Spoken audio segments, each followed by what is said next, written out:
Buti na lang, dito ako na destino sa Rizal. Kababata ako rito, si Randy.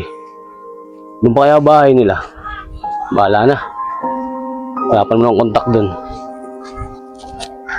Oh, laking pinagbago tong lugar na to. Dito kaya yun? Oo, dito nga yun. Uy, may tao. Tatanong lang muna ako. Kuya, pwede po ba magtanong? Oo naman, ano ba yung tatanong mo? Tatanong ko lang po sana kung dito po nakatira si Randy. Randy? Dalawa kasi Randy rito eh. Ano apelido? Randy Soriano po. Ah, si Randy Soriano? Alam ko, malis na yung magulang niya dyan eh. Pero yung dati nilang bahay, dyan pa rin siya. Kung alam mo yung dati, yun. Punta mo lang dun. Ah, ganun po ba kuya? Sige po, alis na po ako. Salamat po.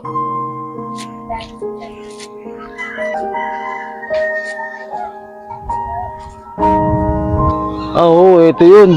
Wala naman na bago sa bahay nila. Tao po. Tao po. Oh, sino yan? Si Ryan to. Oh, parang Ryan. Ikaw pala. Anong balita, pre? Tagal natin din nagkita.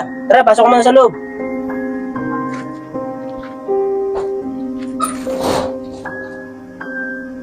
Pre, buka muna dun. Libre, salamat. Naalala mo pa akong pasyalan, ha? Kala ko, nakalimutan mo na ako. Alibasa, maganda na yung trabaho mo sa probinsya. Ano ba naman pre? Makakalimutan ba naman kita? Sa dami pinagsamahan natin dito. Tayo naman kami naalis dito. Benta ng mga magulang yung bahay namin. Oo nga, pre. Oh, kamusta naman yung trabaho mo sa probinsya? Oo nga pre. Maganda trabaho sa probinsya eh. Kaso mo, dito ako na-destino sa Rizal eh. Ayos yan, pre. Di may time na tayo para mag-api-api. Pre, saan ka nga pala ngayon tumutuloy? Yun ang nga problema pre.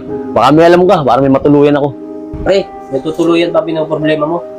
Kung gusto mo, dito ka na lang tumuloy. Vital, ako lang naman mag-isa nandito. Okay yung pre ah. Kaya tayo magkakabanding. Hindi na ako may problema ng tutuluyan. Lahat ng gasto dito sa bahay, tutulong na lang ako. Okay yan, pre. At least, may makakasama na ako dito sa bahay.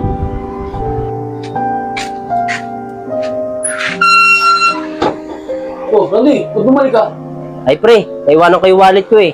Isa sobra akong pagmamadali pumasok. Hindi ko alam kung saan ko nailagay, pre. Ah pre, yung wallet mo ba? Nakakuha ko nga eh. Sabi ko mag-aanap ko eh. Ito, sabi ko. Walang bawas yan. Ano ka ba, pre? Alam ko naman di mo magagawa sa akin yun. Ay, kilala kita mula nung pagkabata pa. O paano, pre? Baka maliit pa ako eh. Papasok na ako. Salamat, pre, ha? Mag-ingat ka pre. Delay na naman yung aming sahod. Kailangan ko pa naman magpadala sa probinsya. Ano ba gusto niyo ulam ngayon? Kahit hotdog na lang po ulam natin ngayon, tay. Oh, masarap din yan. So, bunso, gusto mo din yan? Opo. Oh, tara. Oh, si Randy na. Randy, pwede ba kita makausap? Si Ryan ba yung kasama mo dyan sa bahay na yan? Yung dati nakatira dito? Ah, opo, Kuya Agustin. Dito po siya tumutuloy sa akin. Kasi dito po na-destino yung trabaho niya. Ah, ganun ba? Okay yun, mabait na may mga pamilya yun. O sige, Randy, bibili pa kami pagkain ng mga bata. O sige po, Kuya Agustin. Ang gagawin ko na ito.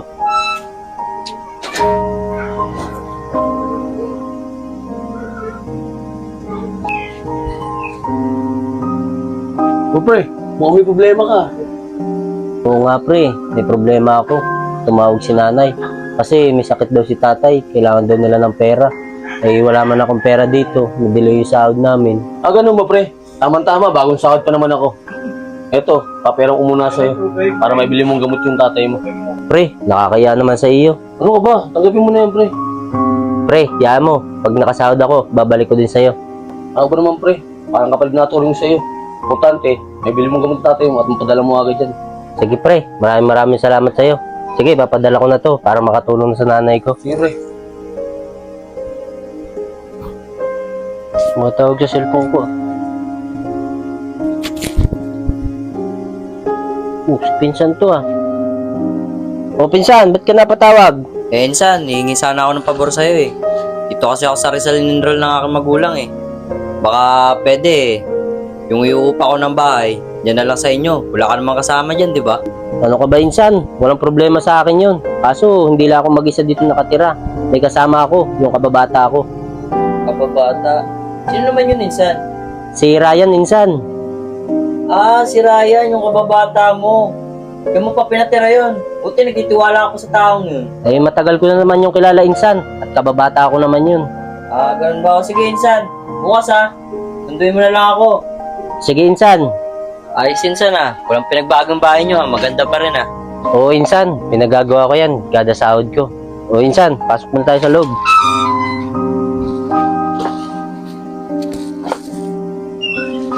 Oo, Insan. Maupo ka muna dun. Alam ko naman pagod na pagod ka. Maghahain lang ako ng pagkain natin. Sige insan. Oo nga pala insan. Saan nga pala yung kababata mo? Si Ryan. Ah, si Ryan, Insan. Mamaya, pauwi na yun. Galing trabaho. Ah, ganun ba insan?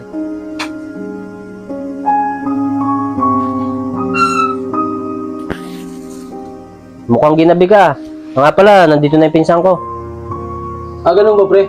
O malayo binaya. Pagod na pagod, ah. Kumain na ba kayo? Oo, pre. Kumain na kami. Oo, pre. Kumain ka na dyan. O, sige, pre. Kaya mo na ako. Aris, sing ka na pala. Saan nga pala si Insan? Randy, pumasok na. Siya nga pala, papasok na rin ako. Oo nga pala, may niwan ba si Insan dyan na pagkain? Oo, Aris, meron.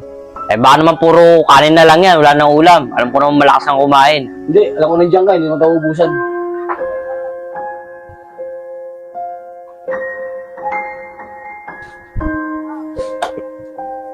O Aris, papasok na ako.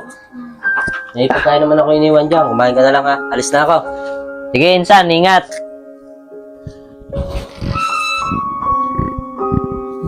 Ang tao. Uy, grabe naman yung pisa ni Randy. Pinagkainan na lang yan, di pa niya nahugasan.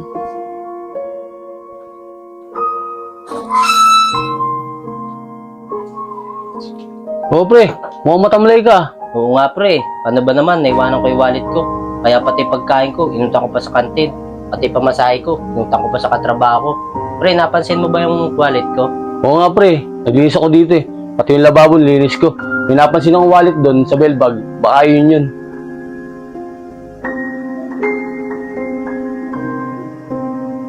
Oo nga pre, ito yun.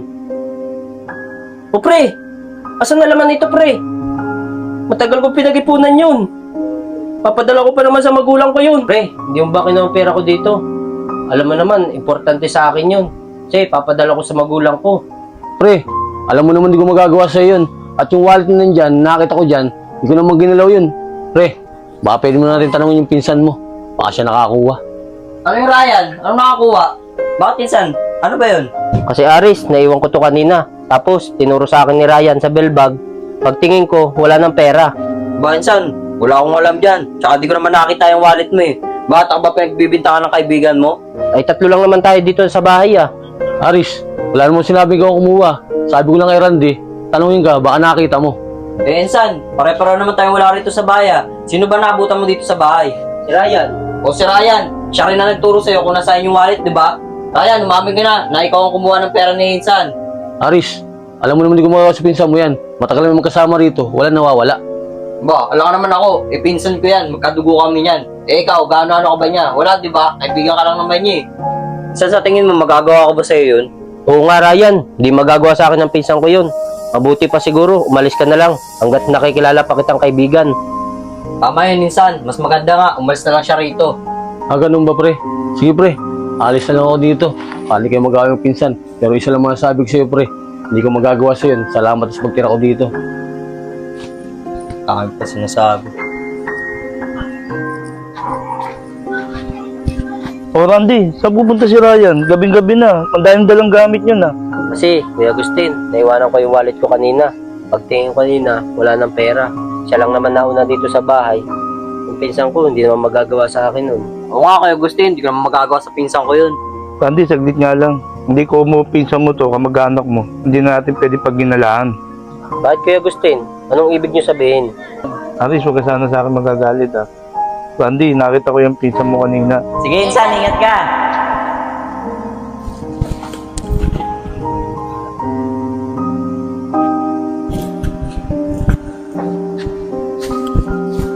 Binubuklat niya yung pitakan mo. Tapos kinuha niya yung laman.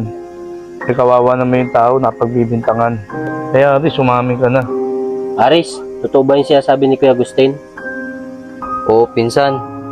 Totoo yung sinabi ni Kuya Agustin. Nagawa ko lang naman yun. Kasi, kailangan ko ng pang-enroll. Kulang kasi yung pera ko eh. Minsan, ba't mo naman nagawa yun? Kung kailangan mo ng pera, dapat humingi ka na lang. di sana pinagtulong-tulungan natin para hindi na mapahamak yung isa. Minsan, tawarin mo ako kung nagawa ko sa'yo yun. O insan ha, huwag mo nang ulitin yun ha. Oo, insan, pangako, hindi ko na ulitin yun. O Randy, abuli mo na yung kaibigan mo doon. Baka mabutan mo pa yan. Alis na ako ha. Sige, Kuya Agustin, salamat sa'yo.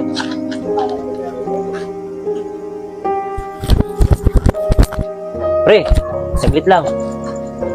O bakit pre? Pre, sana patawad mo ako. Ngayon, alam ko na yung totoo. Yung pinsan ko pa lang kumuha ng pera ko. Sana mapatawad mo ako sa mga masasakit na sinabi ko. Salamat mo, nalaman mo totoo. Alam mo naman, hindi ko magagawa sa'yo yun eh. Parang kapatid na turing ko sa'yo eh.